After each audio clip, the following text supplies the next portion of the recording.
everyone! I hope you're ready for another adventure, because today, Wayne continues to read Harry Potter and the Sorcerer's Stone. Always remember that as we go on these adventures, all you have to do is press the CC button in your YouTube link to be able to follow along with the stories. I wonder who's going to come join us for today's adventure. Would you look at that? It is Madame Owl. Well, hello, Madame Owl.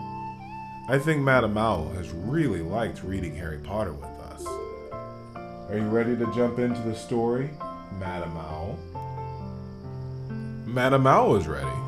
Let's jump in. Chapter 5, Diagon Alley. Harry woke early the next morning. Although he could tell it was daylight, he kept his eyes shut tight. It was a dream, he told himself firmly. I dreamed a giant called Hagrid come to tell me I was going to a school for wizards. When I open my eyes, I'll be home in my cupboard. There was suddenly a loud tapping noise. And there's Aunt Petunia knocking at the door, Harry thought, his heart sinking. But he still didn't open his eyes. It had been such a good dream. Tap, tap, tap. All right, Harry mumbled. I'm getting up. He sat up, and Hagrid's heavy coat fell off him. The hut was full of sunlight. The storm was over. Hagrid himself was asleep on the collapsed sofa. There was an owl wrapping its claw on the window. A newspaper in its beak? Harry scrambled to his feet, so happy he felt as though a large balloon was swelling inside him. He went straight to the window and jerked it open. The owl swooped in and dropped the newspaper on Hagrid's lap. Who didn't wake up? The owl then fluttered to the floor and began to attack Harry's coat. Don't do that. He tried to wave the owl out of the way, but it snapped its beak at him fiercely and carried on savaging the coat. Hagrid, Harry said loudly, there's an owl. Pay him, Hagrid grunted into the sofa. What? He wants paying for delivering the paper. Look in the pockets. Hagrid's coat seemed to be made of nothing but pockets. Bunch of keys, slug pellets, balls of string, peppermint humbugs, tea bags. Finally, Harry pulled out a handful of strange-looking coins. Give him 5 knuts, said Hagrid sleepily. Knuts? The little bronze ones. Harry counted out 5 little bronze coins, and the owl helped out its legs so Harry could put the money into a small leather pouch tied to it. Then he flew through the open window. Hagrid yawned loudly, sat up, and stretched. Best be off, Harry. Lots to do today. Gotta get up to London and buy all your stuff for school.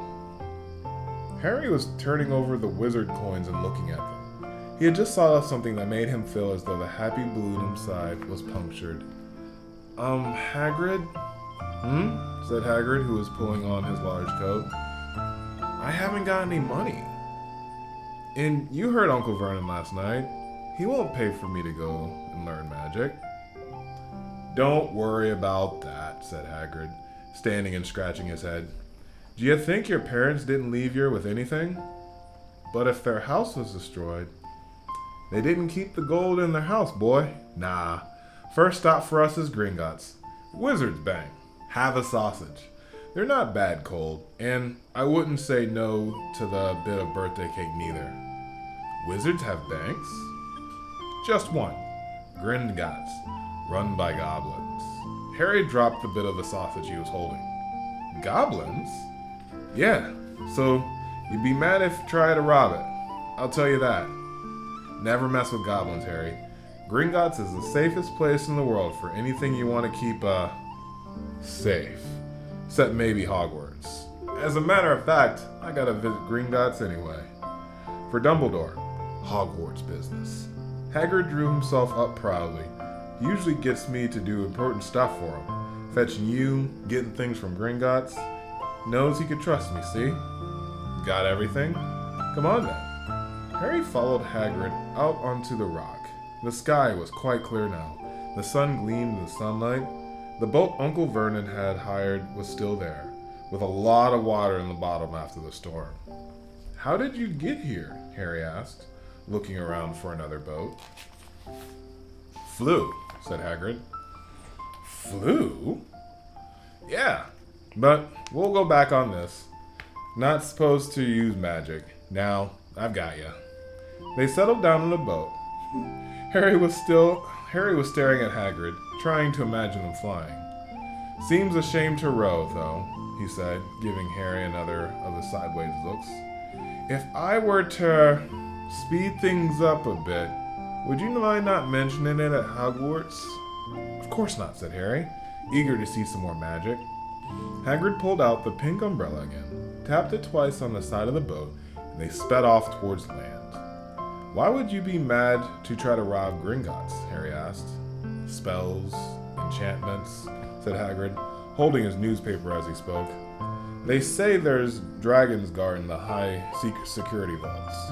And then you gotta find your way. Gringotts is hundreds of miles under London, see? Deep under the underground. You'd die of hunger trying to get out, even if you'd managed to get your hands on something." Harry sat and thought about this while Hagrid read his newspaper, the Daily Prophet. Harry had learned from Uncle Vernon that people liked to be left alone when they did this, but it was very difficult. He never had so many questions in his life. "Ministry of Magic's messing things up as usual," Hagrid said, muttering, turning the page. "There's a Ministry of Magic?" Harry asked, before he could stop himself. "Of course," said Hagrid. "They wanted Dumbledore for minister, of course. But he'd never leave Hogwarts, so old Cornelius Fudge got the job. Bungler if there ever was one. So he pelts Dumbledore with owls every morning asking for advice. But what does the Ministry of Magic do? Well, their job is to keep it from muggles, that there's witches and wizards up and down the country." "Why?" "Why? Blimey, Harry. Everyone be wanting magic solutions to their problems. Nah, we're best left alone." At this moment, the boat bumped gently into the harbor wall. Hagrid folded up his newspaper, and they clambered up the stone steps onto the street.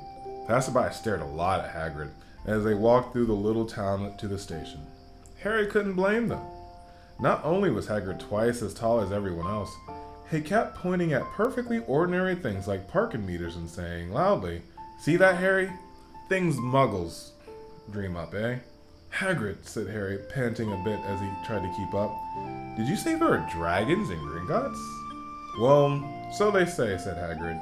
"Crikey, I'd like a dragon." "You'd like one?" "Wanted one ever since I was a kid." "Here we go." They had reached the station.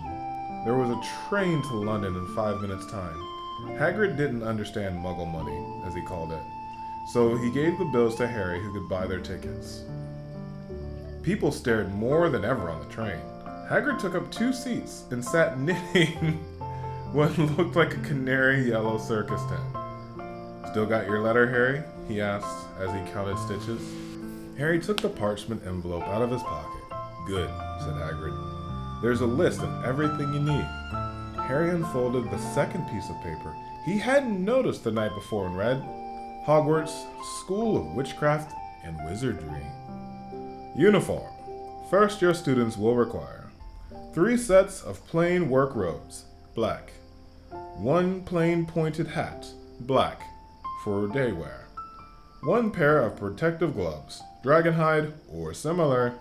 1 winter coat, black, silver fastenings.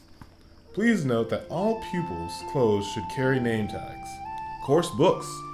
All students should have a copy of the following: The Standard Book of Spells, Grade 1, by Miranda Goshawk. A History of Magic, by Bathilda Bagshot. Magical Theory, by Aldebert Waffling. A Beginner's Guide to Transfigurations, by Emmerich Switch. 1,000 Magical Herbs and Fungi, by Philidius Spore. Magical Dwarves and Potions, by Arsenius Jigger. Fantastic Beasts and Where to Find Them by Newt Scamander. The Dark Forces, A Guide to Self-Protection by Quentin Trimble. Other equipment: 1 wand, 1 cauldron, pewter, standard size, 2. 1 set glass or crystal files, 1 telescope, 1 set brass scales. Students may bring an owl or a cat or a toad. Parents are reminded that first years are not allowed their own broomsticks. Can we buy all this in London? Harry wondered aloud. If you know where to go, said Hagrid. Harry had never been to London before.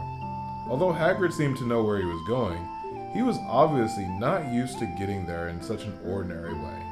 He got stuck in the ticket barrier on the underground and complained loudly that the seats were too small and trains were too small.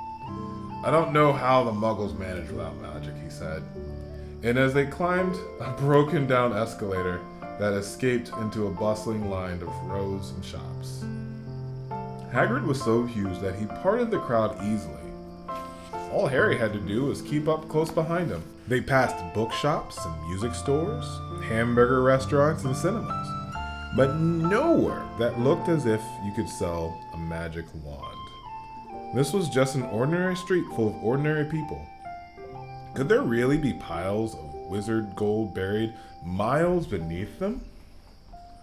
Were there really shops that sold spellbooks and broomsticks? Might this not all be some huge joke that the Dursleys had cooked up? If Harry hadn't known that the Dursleys had no sense of humor, he might have thought so. Yet somehow, even though everything Hagrid has told him so far is unbelievable, Harry couldn't help trusting him.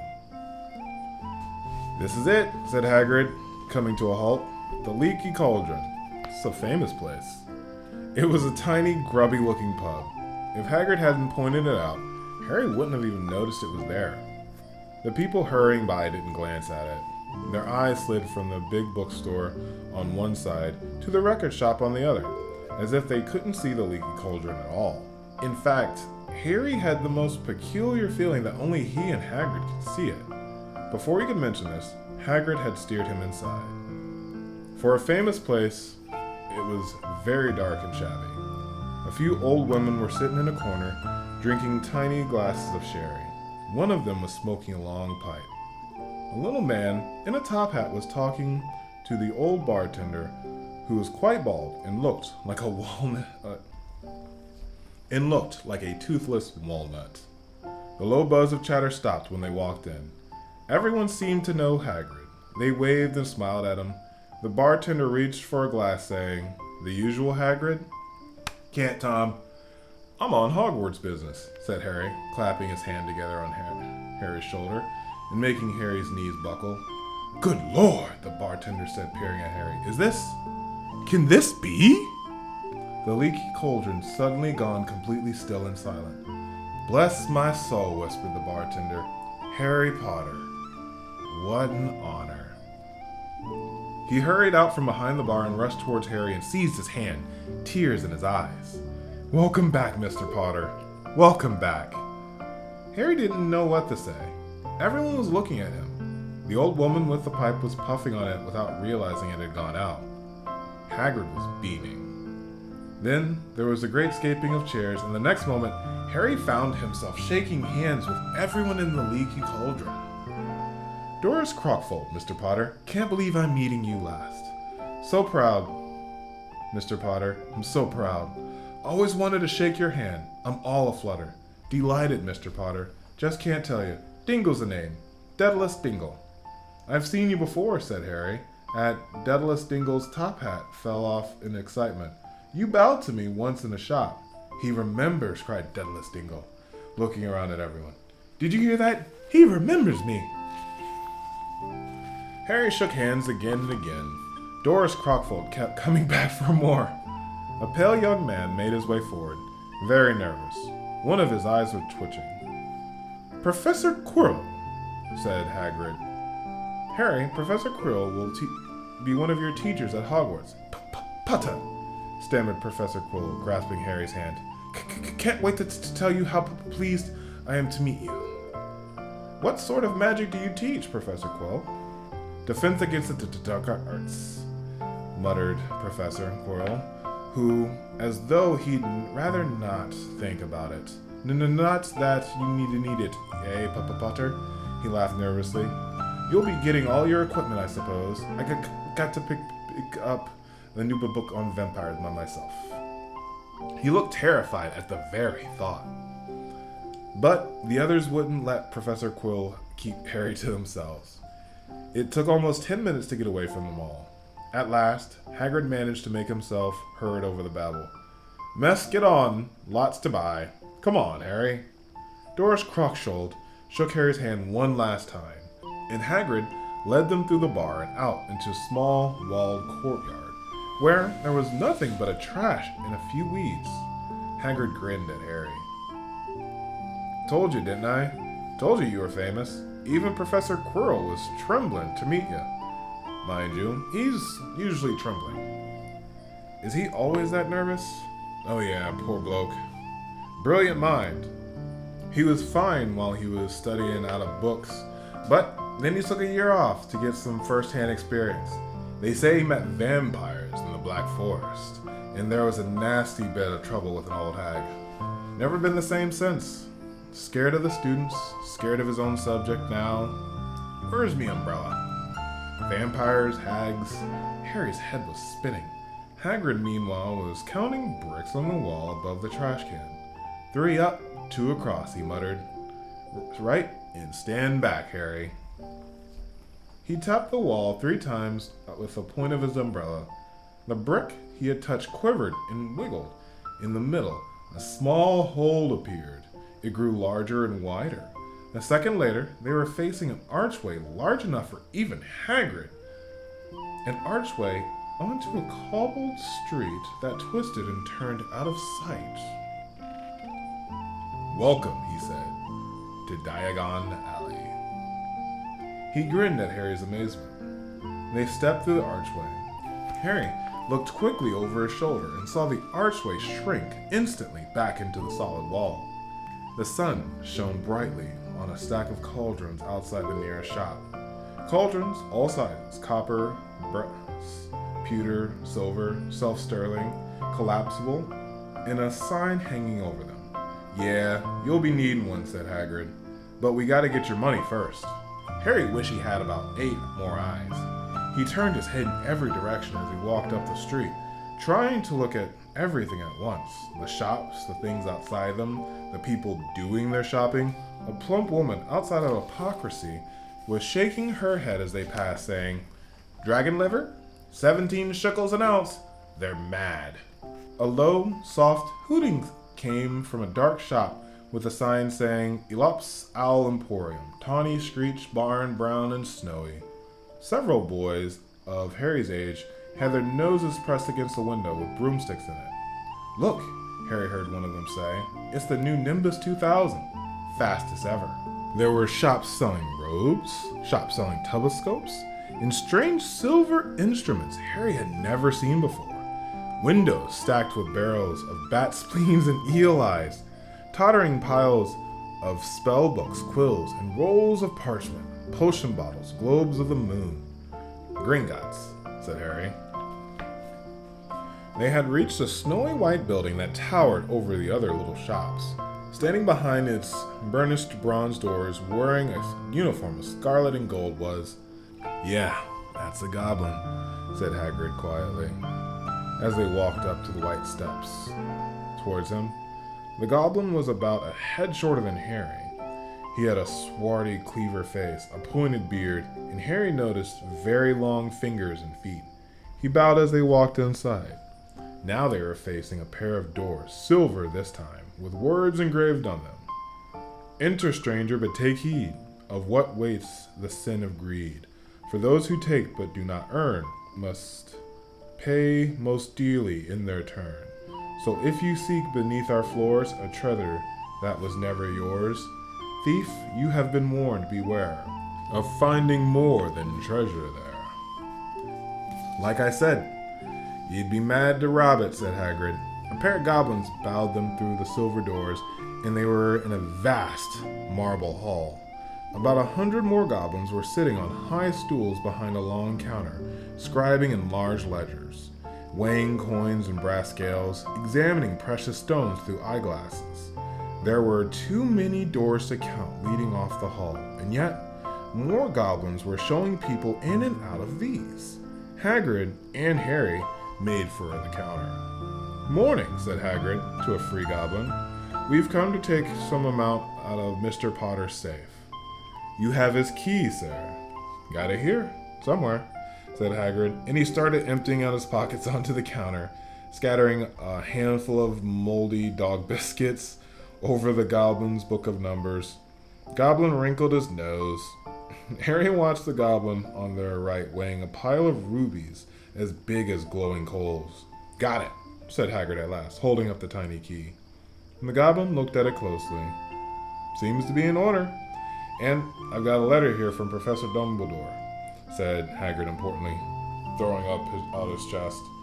"It's about the you-know-what in Vault 713. The goblin read the letter carefully. "Very well," he said, handing it back to Hagrid. "I'll have someone take you down to both vaults. Griphook!" Griphook was yet another goblin. Once Hagrid had creamed all the dog biscuits back inside his pockets, he and Harry followed Grimhook towards one of the doors leading out of the hall. "What's the you-know-what in Vault 713, Harry asked. "Can't tell you that," said Hagrid mysteriously. "Very secret Hogwarts business. Dumbledore's trusted me. More in my job's worth to tell you that." Griphook held the door open for them. Harry was expecting more marble, was surprised. They were in a narrow stone passageway, lit with flaming torches. It sloped steeply downward, and there were little railway tracks on the floor. Grimhook whistled, and a small cart came hurtling up the tracks towards them. They climbed in. Hagrid had some difficulty, and were off. At first, they just hurtled through a maze of twisting passages. Harry tried to remember left, right, left, middle fork, right, left, but it was impossible. The rattling cart seemed to know where its own way, because Grimhook wasn't steering it. Harry's eyes stung and the cold air rushed past them, but he kept them wide open. Once, he had thought he saw a burst of fire at the end of a passage and twisted around to see if it was a dragon. But, too late. They plunged even deeper, passing an underground lake where huge stalactites and stalagmites grew from the ceiling and floor. "I never know, Harry," called Hagrid over the noise of the cart. "What's the difference between a stalagmite and a stalactite?" "The stalagmites got an M in them," said Hagrid. "And don't ask me questions just now. I think I'm going to be sick." He did look very green. And when the cart stopped at last beside a small door to a passageway, Hagrid got out and had to lean up against the wall to stop his knees from trembling. Griphook unlocked the door. A lot of green smoke came billowing out, and as it cleared, Harry gasped. Inside were mounds of gold coins, columns of silver, heaps of little bronze nuts. "All yours," Hagrid smiled. "All Harry's? It was incredible. The Dursleys couldn't have known about this, or they'd have had it from him faster than them blinking." How often had they complained how much Harry cost to keep in the keep? And all the time there had been this small fortune belonging to him, buried deep under London. Hagrid helped Harry pile some of it into a bag. "The gold ones are galleons," he explained. 17 silver sinkets to a galleon, and 29 cruts to a sickle. It's easy enough, right? That should be enough for a couple of terms. We'll keep the rest safe for you." He turned to Griphook. "Vault 713 now, please. And can we go more slowly?" "One speed only," said Griphook. They were going even deeper now and gathering speed. The air became colder and colder as they hurtled around tight corners. They went rattling over an underground ravine, and Harry leaned over the side to try to see what was down at the dark bottom, but Hagrid moaned and pulled him back by the scruff of his neck. Vault 713 had no keyhole. Stand back, said Griphook importantly. He struck the door gently with one of his long fingers, and it simply melted away. If anyone but a Grimgotts goblin tried that, they'd be sucked through the door and trapped in there, said Griphook. How often do you check to see if anyone's inside? Harry asked. About once every 10 years, said Griphook with a rather nasty grin. Something really extraordinary had to be on the inside of this top security vault. Harry was sure, and he leaned forward eagerly, expecting to see fabulous jewels at the very least. But at first he thought it was empty. Then he noticed a grubby little package wrapped in brown paper lying on the floor. Hagrid picked it up and tucked it inside his coat. Harry longed to know what it was, but knew better than to ask. Come on, back in this infernal cart, and don't talk to me on the way back. It's best if I keep my mouth shut, said Hagrid. One wild cart ride later, they stood blinking in the sunlight outside Gringotts. Harry didn't know where to run first now that he had a bag full of money. He didn't know how many galleons there were to a pound to know that he was holding more money than he'd ever had in his whole life. More money than even Dudley had ever had. Might as well get your uniform, said Hagrid, nodding towards Madame Milkin's robes for all occasions. Listen, Harry, would you mind if I slipped off for a pick-me-up in the Leaky Cauldron? I hate Grimgotts carts. He did look a bit sick, so Harry entered Madame Milkin's shop alone, feeling nervous. Madame Milkin was a squat, smiling witch dressed in mauve. Hogwarts, dear, she said, when Harry started to speak. Got a lot there, another young man being fitted up just now, in fact. In the back of the shop, a boy with a pale, pointed face was standing on a footstool while the second witch pinned up his black robes. Madame Malkin stood Harry on a stool next to him, slipped the long robe from his hand, and began to pin it right to length. Hello, said the boy. Hogwarts too? Yes. My father's next door buying my books, and mother's up the street looking for wands, said the boy. He had a bored, drawling voice. Then I'm going to drag them off to look at racing brooms. I don't see why first years can't have their own. I think I'll bully father into getting me one, and I'll smuggle it in somehow. Harry was strongly reminded of Dudley. Have you got your own broom? The boy went on. No, said Harry. Play Quidditch at all? No, said Harry again, wondering what on earth Quidditch was. I do. Father says it's a crime if I'm not picked to play for my house. I must say, I agree. Know what house you'll be in yet? No, said Harry, feeling more stupid by the minute. Well, no one really knows what house they'll be in, do they? But I know I'll be Slytherin. All of our houses have been. Imagine being in Hufflepuff. I think I'd leave, wouldn't you? Said Harry, wishing he could say something more than a bit interesting. I say, look at that man, said the boy suddenly, nodding towards the front door. Hagrid was standing there, grinning at Harry and pointing at 2 large ice creams to show he couldn't come in. That's Hagrid, said Harry, pleased to know that something the boy didn't. He works at Hogwarts. Oh, said the boy, I've heard of him. He's sort of a servant, isn't he? He's the gameskeeper, said Hagrid. He was liking the boy less and less every second. Yes, exactly. He's sort of a savage. Lives in a hut on the school grounds, and every now and then gets drunk, tries to do magic, and ends up setting fire to his bed. I think he's brilliant, said Harry coldly. Do you? Said the boy, with a little sneer. Why is he with you? Where are their parents? They're dead, said Harry shortly. He didn't feel much like going into the matter with the boy. Oh, sorry, said the other, not sounding sorry at all. But they were our kind, weren't they? They were a witch and wizard, if that's what you mean. I really don't think they should let the other sort in, do you? They're not the same.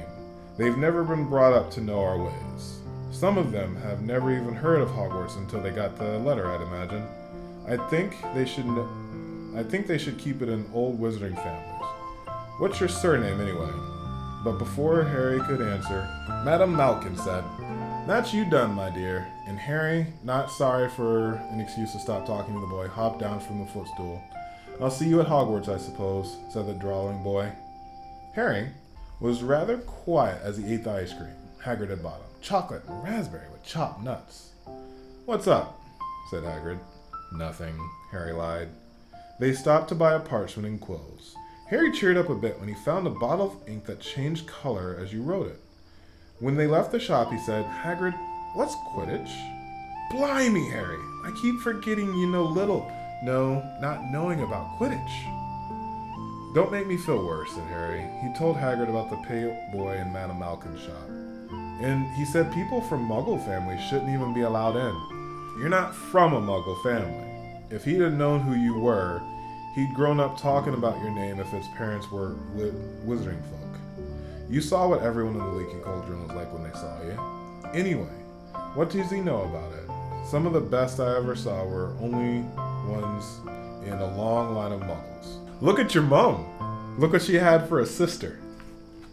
So what is Quidditch? It's our sport. Wizard sport. It's like soccer in the Muggle world. Everyone follows Quidditch. Played in the air with broomsticks, and there's 4 balls. Gotta sorta hard to explain the rules. What are Slytherin and Hufflepuff? Schoolhouses. There's 4. Everyone says Hufflepuffs are a lot of old duffers, but I bet I'm a Hufflepuff, said Harry gloomily. Better Hufflepuff than Slytherin, said Hagrid darkly. There's not a single wish-sure wizard who'd went bad that wasn't a Slytherin. You know who was one. You know who was at Hogwarts? Years and years ago, said Hagrid. They bought Harry's books in a shop called Flourish and Blots, where the shelvers were stacked to the ceilings with books as large as paving stones, bound in leather books. Books the size of postage stamps and covers of silk. Books full of particular symbols, and few books with nothing in them at all. Even Dudley, who never read anything, would have been wild to get his hands on some sort of these. Hagrid almost had to drag Harry away from curses and counter-curses. Bewitch your friends and befuddle your enemies with the latest revenge, hair loss, jelly legs, tongue-tying, and much, much more. By Professor Vindictus Viridian. I was trying to find out how to curse Dudley. I'm not saying that's not a good idea, but you're not to use magic in the Muggle world except in very special circumstances, said Hagrid. And anyway, you couldn't work any of them curses yet. You'll need a lot more studying before you get to that level. Hagrid wouldn't let Harry buy a solid gold cauldron either. It says pewter on the list. But they got a nice set of scales for weighing potion ingredients and collapsible brass telescopes. Then they visit the apocryphy, which was fascinating enough to make up for its horrible smell. A mixture of bad eggs and rotted cabbages. Barrels of slimy stuff stood on the floor, jars of herbs, dried roots, and bright powders lined the walls. Bundles of feathers, strings of fangs, and gnarled claws hung from the ceiling. While Hagrid asked the man behind the counter for a supply of some basic potions and ingredients for Harry, Harry himself examined a silver unicorn horns at 21 galleons each, and minuscule glittery black beetle's eyes, 5 knuts for a scoop. Outside the apocryphy, Hagrid checked Harry's list again. You just need a wand left? Oh yeah, and I still got you a birthday present. Harry felt himself go red. You didn't have to. I know I didn't have to. Tell you what, I'll get you an animal. Not a toad. Toads went out of fashion years ago. You'd be laughed at. And I don't like cats. They make me sneeze. I'll get you an owl. All the kids want owls. They're dead useful, carrying mail and everything. 20 minutes later, they left Aelop's Owl Emporium, which had been dark and full of rustling, flickering, jewel-bright eyes. Harry now carried a large cage that held a beautiful, snowy owl, fast asleep with her head under her wings. He couldn't stop staring his thanks, sounding like Professor Quirrell. Don't mention it, said Hagrid gruffly. Don't expect you've had a lot of presents from the Dursleys. Just Ollivanders left now. Only place for wands. Ollivanders. And yeah, gotta have the best wand. A magic wand. This is what Harry had been really looking forward to. The last shop was narrow and shabby. Peeling gold letters over the door read Ollivanders, makers of fine wands since 382 BC. A single wand lay on a faded purple cushion in a dusty window. The tingling bell rang somewhere in the depths of the shop as they stepped inside. It was a tiny place, except for a single spindly chair that Hagrid sat on to wait. Harry felt strangely as though he had entered a very strict library. He swallowed a lot of new questions that had just occurred to him and looked instead at thousands of narrow boxes piled neatly right up to the ceiling. For some reason, the back of his neck prickled. The very dust and silence in there seemed to tingle with some secret magic. "Good afternoon," said a soft voice. Harry jumped. Hagrid must have jumped too, because there was a loud crunching noise, and he quickly got off the spindly chair. The old man was standing before them, his wide, pale eyes shining like moons through the gloom of the shop. "Hello," said Harry awkwardly. "Ah, yes," said the man. "Yes, yes. I thought I'd be seeing you soon, Harry Potter." "It wasn't a question. You have your mother's eyes. Seems like only yesterday she was here herself, buying her first wand. 10 1/4 inches long, swishy, made of willow. Nice wand for charm work." Mr. Ollivander moved closer to Harry. Harry wished he would have blinked. Those silvery eyes were a bit creepy. Your father, on the other hand, favored a mahogany wand, 11 inches. While I say your father had favored it, it's really the wand that chooses the wizard, of course. Mr. Ollivander had come so close that he and Harry were almost nose to nose. Harry could see himself reflected in those misty eyes. And that's where Mr. Ollivander touched the lightning scar on Harry's forehead with a long white finger. "I'm sorry to say I sold the wand that did that," he said softly. 13 1/2 inches. Whew. Powerful wand, very strong. And in the wrong hands, well, if I knowed what the wand was going to do out in the world to do. He shook his head and then, to Harry's relief, spotted Hagrid. "Rubeus! Rubeus! Rubeus! Rubeus Hagrid, how nice to see you again. Oak, 16 inches. Rather bendy, wasn't it?" "It was, sir," said Hagrid. "Good wand, that one. But I suppose they snapped it in half when they expelled you," said Mr. Ollivander, suddenly stern. Yes, they did. Yes," said Hagrid, shuffling his feet. "I've still got the pieces, though," he said brightly. "But you don't use them," said Mr. Ollivander sharply. "Oh, no, sir," said Hagrid quickly. Harry noticed he gripped his pink umbrella very tightly as he spoke. Said Mr. Ollivander, giving Harry a piercing look. "Well, now, Mr. Potter, let me see." He pulled a long tape measure with silver markings out of his pocket. "Which is your wand arm?" Well, I'm right-handed," said Harry. "Hold out your arm. That's it." He measured Harry from shoulder to finger, then wrist to elbow, shoulder to floor, knee to armpit, and then around his head. As he measured, he said, "Every Ollivander wand has a core of powerful magic substance, Mr. Potter. We use unicorn hairs, phoenix tail feathers, and the heartstring of dragons. No two Ollivander wands are the same, and just as no two unicorns, dragons, or phoenixes are quite the same, and of course you will never get as good results with other wizards' wands." Harry suddenly realized the tape measure, which was measuring between his nostrils, was doing this on his own. Mr. Ollivander was flitting around the shelves, taking down boxes. "That will do," he said, and the tape measure crumpled into a bit of a heap. "Right then, Mr. Potter, try this one. Breechwood and dragon heartstring, 9 inches, nice and flexible. Just take it and give it a weave." Harry took the wand and, feeling foolish, waved it around a bit, but Mr. Ollivander snatched it out of his hand almost at once. "Maple, phoenix feather, 7 inches, quite whippy. Try."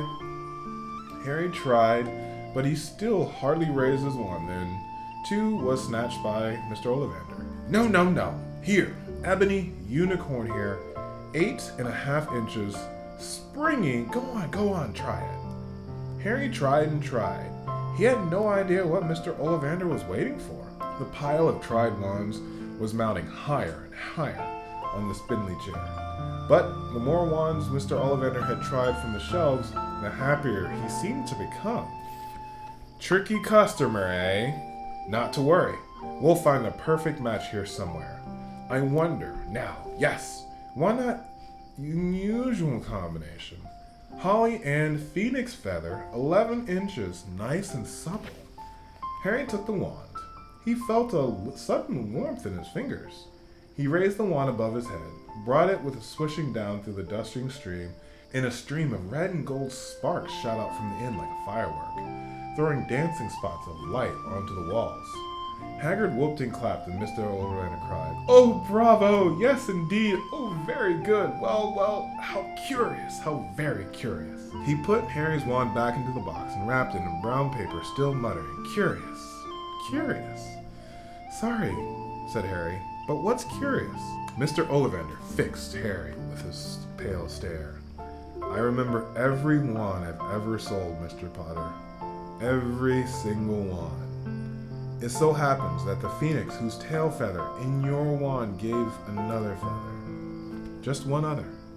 It's very curious indeed that you should be destined for this wand when its brother, its brother gave you this scar." Harry swallowed. "Yes, 13.5 inches. Phew! Curious indeed how these things happen. The wand chooses its wizard, remember? I think that we must expect great things from you, Mr. Potter. After all, he who must not be named did great things, terrible things, yes, but great." Harry shivered. He wasn't sure he liked Mr. Ollivander too much. He paid 7 gold galleon for his wand, and Mr. Ollivander bowed them from his shop. Late that afternoon, sun hung low in the sky as Harry and Hagrid made their way back down Diagon Alley, back through the wall, back through the leaky cauldron, now empty. Harry didn't speak at all as they walked down the road. He didn't even notice how much people were gawking at them from the underground, laden as they were with all their funny-shaped packages, with a snowy owl asleep in his cage on Harry's lap. Up another escalator, out into Paddington Station. Harry only realized where they were when Hagrid tapped him on the shoulder. "Got time for a bite to eat before the train leaves?" he said. He bought Harry a hamburger, and they sat down on plastic seats to eat them. Harry kept looking around. Everything looked so strange somehow. "You all right, Harry? You're very quiet," said Hagrid. Harry wasn't sure he could explain. He had just had the best birthday of his life, and yet he chewed his hamburger trying to find the words. "Everyone thinks I'm special," he said at last. "All those people in the leaky cauldron, Professor Quirrell, Mr. Ollivander, but I don't know anything about magic at all. How can they expect great things? I'm famous, and I can't even remember what I'm famous for. I don't know what happened when the night my parents died." Hagrid leaned across the table. Behind the wild beard and eyebrows, he wore a very kind smile. "Don't you worry, Harry. You'll learn fast enough. Everyone starts at the beginning at Hogwarts. You'll be fine. Just as yourself. I know it's hard. You've been singled out, and that's always hard. But you'll have a great time at Hogwarts. I did. Still do, as a matter of fact." Hagrid helped Harry onto the train that would take him back to the Dursleys, and then handed him an envelope. "Your ticket for Hogwarts," he said. "1st of September, King's Cross. It's all on your ticket. Any problems with the Dursleys, send me a letter with your owl. She'll know where to find me. See you soon, Harry." The train pulled out of the station. Harry wanted to watch Hagrid until he was out of sight. He rose in his seat and pressed his nose against the window. But he blinked, and Hagrid was gone. That was an amazing place to end today's adventure in Diagon Alley. So much fun. Did you have fun too, Madam Owl? Can't wait to see you for the next chapter. And we can't wait to see you here on the next adventure with Wayne Reads. Thank you for stopping by. We can't wait to see you again. Bye-bye!